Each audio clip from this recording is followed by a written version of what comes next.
अगर आप भी आने वाले समय में आपका सितंबर में या फिर अगस्त के मंथ में आपका अगर एग्जाम है, आप भी एनटीपीसी यूजी का फॉर्म भर चुके हैं और आप भी चाहते हैं कि आपको सिलेक्शन हो सके, तो मैं आज आपको बताने वाला हूँ ऑथेंटिक और सही एनालिसिस, जो कि मैंने एग्जाम दे के आया हूँ। 8 अगस्त को मेरा फर्स्ट शिफ्ट में एग्जाम था और मेरा सेंटर मध्य प्रदेश के इंदौर जिले में, जो कि मेरे घर से लगभग 120 किलोमीटर समथिंग वहीं मिला था। बहुत अच्छा सेंटर था, उसके बारे में आपको बता सकता हूँ कि वो बहुत अच्छा सेंटर था। मुझे कोई दिक्कत परेशानी कोई खास प्रॉब्लम नहीं आई, थोड़ी बहुत आई थी। अब दूसरी बात ये बताता हूँ कि पेपर का लेवल कैसा रहा हमको, वो बात में आपको ये बातें विशेष ध्यान रखना है। इन बातों को ध्यान रखने से आपको बहुत बेनिफिट होने वाला है। तो सबसे पहले मैं बात करने वाला हूँ रीजनिंग की। रीजनिंग के अगर लेवल की बात की जाए तो रीजनिंग का लेवल इतना सरल आ रहा था कि हम कह नहीं सकते। मतलब एसएससी जीडी का पेपर भी अगर आप उठाओगे तो उसकी तुलना में भी रीजनिंग जो है वो सरल आ रही है, सोच सकते हो आप। उसके बाद में रीजनिंग में जो क्वेश्चन आ रहे हैं वही दो क्वेश्चन मेरे सिलोजिज्म का आए थे, 2 या 3 क्वेश्चन। उसके बाद में रैंकिंग के क्वेश्चन आ रहे हैं वो आए थे। उसके बाद में कोडिंग डिकोडिंग के क्वेश्चन जो आना है वो आ रहे थे, सिंपल बेसिक लॉजिक पे थे।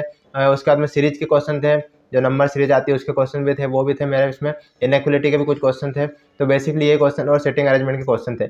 बेसिक से क्वेश्चन थे रीजनिंग में, जो कि आसानी से आप बना सकते हो, थोड़ी बहुत भी अगर आपको नॉलेज है सब्जेक्ट की तो। उसके बाद में अगली बात अगर हम करें मैथ्स की, तो मैथ्स में बेसिक से सवाल आए थे और कैलकुलेशन भी ज़्यादा नहीं थी। बस कुछ सवाल ऐसे थे जो थोड़ा उलझा रहे थे। 1-2 सवाल था, एक परसेंटेज का सवाल था, वो थोड़ा सा कैलकुलेटिव ज़्यादा बन रहा था तो मुझे स्किप करना पड़ा। एक सवाल था प्रॉफिट लॉस का, जिसमें छूट डिस्काउंट वाली बात की गई थी, वो भी सरल सा था, इतना कोई ज़्यादा टफ नहीं था। अगर आपकी प्रैक्टिस है तो आप उसको आराम से कर सकते। उसके बाद में अगर हम बात करें तो जो बेसिक से एडवांस की अगर हम बात करें, मैथ्स में एडवांस सेक्शन से, तो मुझे सिर्फ एक ही क्वेश्चन दिखाई दिया था और मैंने उसको स्किप कर दिया था। कारण क्या है कि वो थोड़ा सा उलझ रहा था उसमें सवाल में, तो मैंने उसको स्किप करना स्वीकार किया और इस तरह से मैथ्स से मैंने सिर्फ 2 सवाल स्किप करे, बाकी 28 अटेम्प्ट करे और मुझे उम्मीद है कि अधिकतर सही भी होंगे। तो गाइस ये बात हुई मैथ्स की, यानी कि एडवांस का ज़्यादा वेटेज मेरी शिफ्ट में तो नहीं रहा था। बाकी शिफ्ट में कुछ लोग कह रहे हैं कि 2-4 क्वेश्चन आ रहे हैं, तो आप ज़्यादा लोड ना लें उसका। उसके बाद में अगली चीज़ आती है जीएस के बारे में। मेरा सबसे बेकार स्कोर और सबसे बेकार जो परफॉर्मेंस रहा वो जीएस में रहा, क्योंकि जीएस का जो सब्जेक्ट रहा है उसमें मैंने 23 करे हैं आउट ऑफ 40, समझ सकते हो। कारण क्या है कि अगर आप जीएस में तुक्केबाजी करने लग जाते हो तो आप बहुत जल्दी नीचे आ जाओगे। इसलिए अपन ने तुक्केबाजी को अलग रखा और जो देने का लगाना का क्वेश्चन था, जो आ रहा था अपने को पढ़ा हुआ था, वही क्वेश्चन लगाए। जियोग्राफी से क्वेश्चन आए थे, उसमें कुछ नदियों वगैरह से आए थे, कुछ भौगोलिक संरचना से क्वेश्चन आए थे। संविधान अगर आप पढ़ के जाते हो तो राज्य के नीति निर्देशक तत्व से क्वेश्चन कंटिन्यू देखने को मिल रहा है, उसको अच्छे से पढ़ने जाना। उसके बाद में आप आर्टिकल 73 जो संशोधन है और 74 जो है ग्राम पंचायत और नगर पालिका वगैरह वाले, इसके क्वेश्चन आंसर भी आ रहे हैं, तो इसके आर्टिकल आप अच्छे से पढ़ के जाना, मैं आपको सजेस्ट करना चाहूँगा। उसके बाद में संविधान संशोधन आप कुछ पढ़ के जाना। मौलिक अधिकार मौलिक कर्तव्य के संविधान जो है आर्टिकल्स, वो आप अच्छे से पढ़ के जाना। इसके बाद में करंट अफेयर की अगर बात की जाए तो करंट अफेयर तो बेवफा सनम की तरह है, आपसे बन भी सकता है, नहीं तो आपके इतने ऊपर से जाएगा कि आपको हवा भी नहीं लगेगी।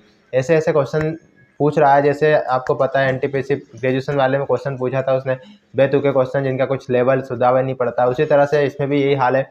कुछ क्वेश्चन का लेवल ही नहीं समझ में आता, क्वेश्चन ही पता नहीं किस तरह से अलग ही लेवल पे सेट किए गए। बहुत डीपली जाके क्वेश्चन पूछ रहा है। इंदिरा अभ्यास से पूछा था 1-2 क्वेश्चन तो करंट अफेयर जीएस से उसने कथन निष्कर्ष के जो क्वेश्चन आते हैं उस टाइप में बना दिए थे, कथन कार्रवाई के मतलब स्टेटमेंट वाले क्वेश्चन भी बना दिए थे, बाकी तो बेसिक थे।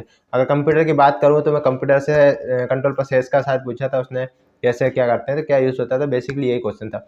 अभी हो सकता है कि शुरू की शिफ्ट है इसलिए पेपर सरल आ रहा हो, या फिर 12th लेवल का है तो थोड़ा सरल भी बनेगा, लेकिन इस तरह से ओवरऑल मैंने 30 और 28 और 23 इस तरह से टोटल मैंने 81 क्वेश्चन अटेम्प्ट करे हैं। अब देखते हैं क्या होता है। तो गाइस मैं आपको सजेस्ट करना चाहूँगा कि आप भी जो मैंने बताया जीएस में ये चीज़ें पढ़ लीजिए।